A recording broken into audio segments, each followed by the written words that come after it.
magandang araw po at tayo ay ngayon po narito ako sa yung kahapon na nanawagan na nawawala po yung binhi at yun niya hindi na rin po nakuha, pero mayroon po tayong kaibigan na nakita agad yung panawagan ni ate at siya po ay nag-offer ng tulong para po kay ate at hindi lang po binhi yung ating ibabahagi mamaya, pero titingnan po natin yung sitwasyon yung anak ni ate kasi si ate ay mayroong anak na PWD. Tapos papakita ko rin sa inyo yung pagtataniman noong palay na ibibigay ng ating kaibigan. At bisitahin po natin yung kanilang tahanan pati yung bata. Ito po almost sa motor po, ito ay tinatravel ito sa motor almost 20 minutes.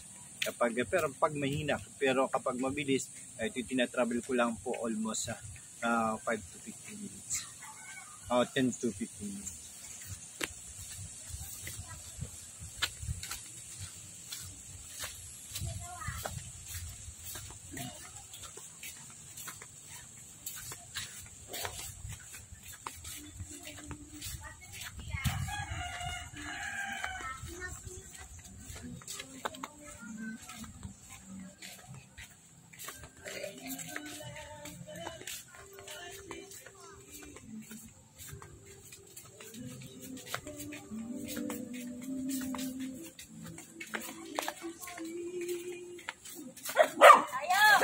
Yan po, mga angkat pa yung aso.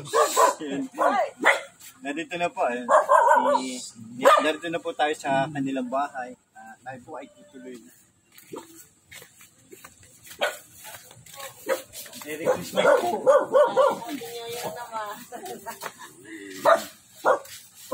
Ito po yung si Ate Lisa, yung kahapon na about dun sa talaga hindi na po napabalik yung binhi. Hindi na po. Talagang kahit sa aking sinaliksik na talaga diyan sa dana bawat nagkarga, tinanong ko talaga, hindi ko na nakuha. Pero huwag po kayo mag-alala dahil mayroong mabuting kalooban na magbibigay at ganyan din po nabanggit ko sa kanya na mayroong kayong anak na PWD at titignan po namin. Sige. Saan po yung nandito po sir sa ay, may ampo ilan taon dito ate? Sampo. Ito po, siya po ay 10 years old. Nini, pailawin mo yung ilaw doon at dali, pailawin mo doon. Po ate? Hindi po. Pailawin mo yung ilaw doon. Dali, lakad mo. Nagdadaya pa rito? Opo, yun nga po ang aking kinukuha. Kukuha ko na naman nga po. Unti-unti ko kinukuha. Sige po, at bibilhan po natin ng diaper. Bibilhan natin ng diaper. Anong gatas ang ginagamit niya? Bear brand po, sir. Sige, bilhan na din natin ng Bear brand na parang hello, baby! Yan po ay 10 taon na po siya. At yan na po. Gumagamit po siya ng gatas at tayo po ay magbabahagi ng gatas. Salamat po sa may mabuting kalooban at in advance po, ayun, Merry Christmas. Tapos, hello, baby. Kasama ka? Gagala tayo? Ha? Tayo gagala? Ha? Sama ikaw? Ha? Tayo magagala? Ha? Hindi. Ay, sama ka na. Tayo. Gagala tayo. Ha? Sama ka? Tayo gagala. Doon sa labas. Yes, sir, ay nanggagito.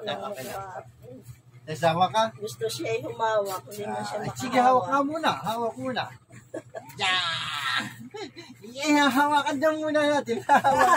Hawakan muna natin. Bilis. At tayo magagala. Gagala ka?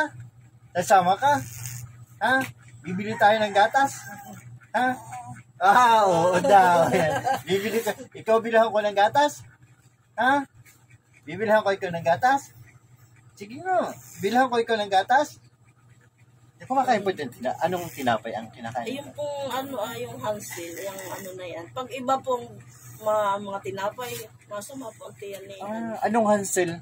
Yung wala pa laman? Wala po pala. Ayun. Yun. Gatas at saka tinapay. Ay sarap Tapos bibili tayo ng diaper. Balik ka. Ito na. Tama ka. 10 taon ng pag-aanggayan lang sa banig. 10 years daw po ito na ganito lang. Tayo na. Tayo bibili ng gatas. Tayo bibili ng gatas. Nga pinuntahan din dito nung isa ni Father. Tayo bibili ng gatas. Tayo bibili ng gatas. Hay. Tara. Ayun. Tama ka. Ayaw mo. Ito na. Tayo magkakala.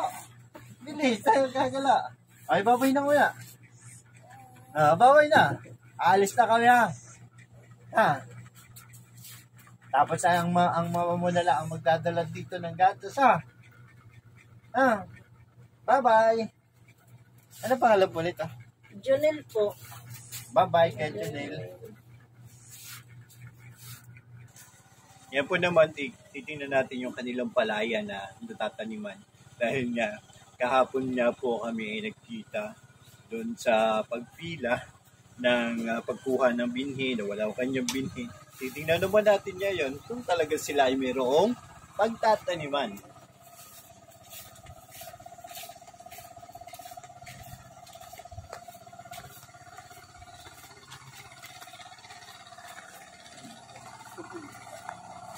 Yung pong itaas,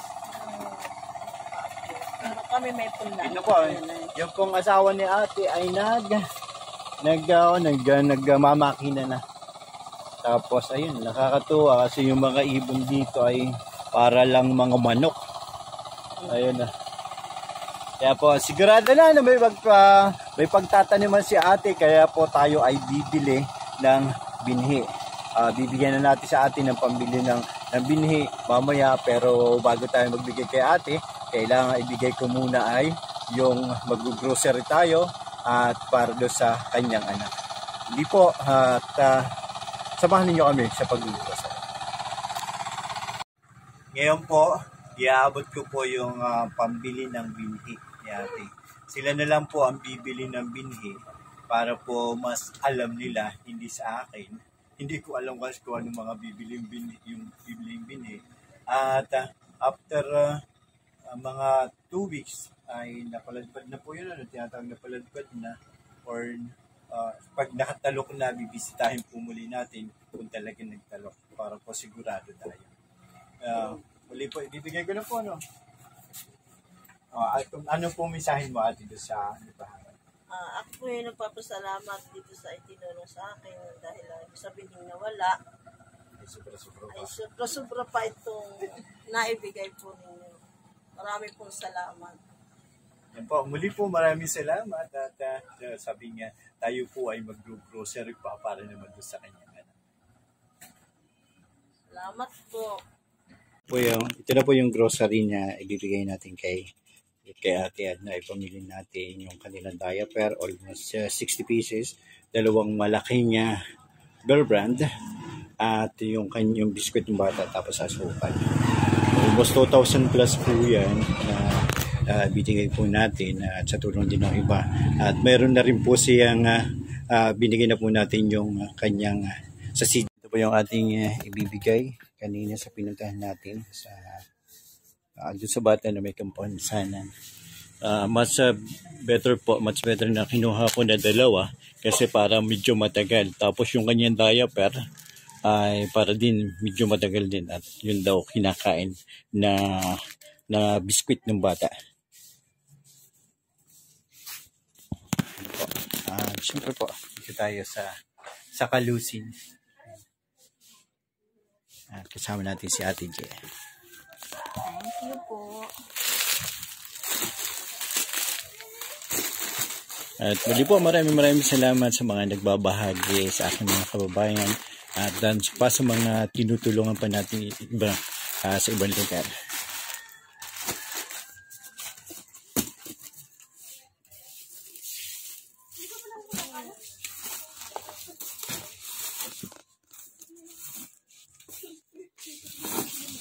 At mamaya po ito ay kukunin sa aming bahay.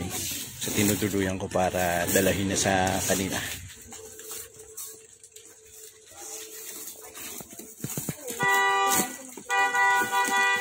Malayo pa ba nadala na to? Sa Lanatong.